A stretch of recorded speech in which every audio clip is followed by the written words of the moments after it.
Do you reside in the US? And if you do, have you attempted to source a DJI Air 3S, a recently released drone?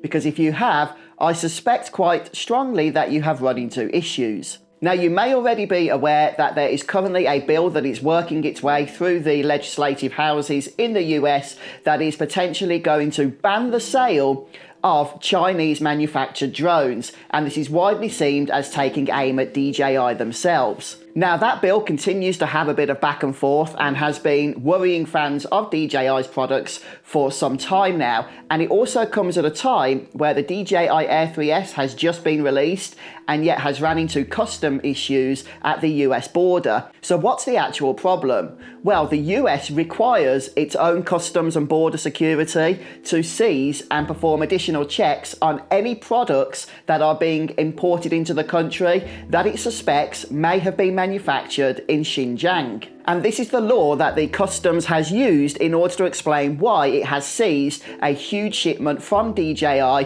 which includes their newly released DJI Air 3S. And this is why it's very difficult, if not impossible at the minute, to source one of these drones for those of you living in the country. Now, on Viewpoints, which is DJI's own official blog, they have shared a post about this, making clear that this is just a misunderstanding on behalf of the customs officials and that it is going to be sorted out in due course. But what's interesting to me is why this misunderstanding has even happened at all. There's no reason or evidence I can find, at least online, that DJI have moved any of their manufacturing into Xinjiang, and DJI themselves are very vehemently denying that this has happened anyway. But assuming there is no reason to think that's the case, does this just mean that the US borders and customs have simply made a silly but somewhat colossal error here in seizing all of these DJI drones? I'm sure just temporarily.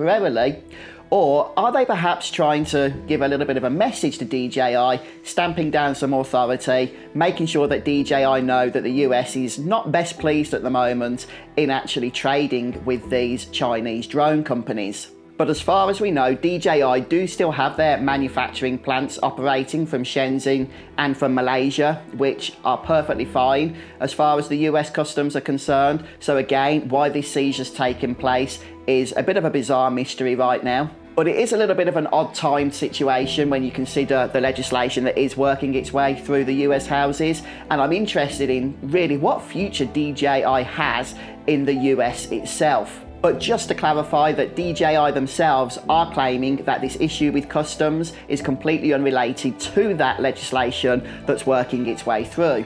In either case, it does shine a little bit of a sour point on the future of their products in the US, and I can see why this has become a contentious thing for fans of their drones and cameras in this market. But what do you guys think about the whole situation? If you are a US fan of DJI's drones, are you concerned about a potential ban? Do you think a potential ban is actually going to pass both houses and become law? Or are the US just going to ban by proxy if they can't get it through the houses and just do more of these seizures to the point where, from a business and economic point of view, it doesn't make sense for DJI to continue selling in the US anyway? Let me know your thoughts down in the comments below, and I'll see you next time.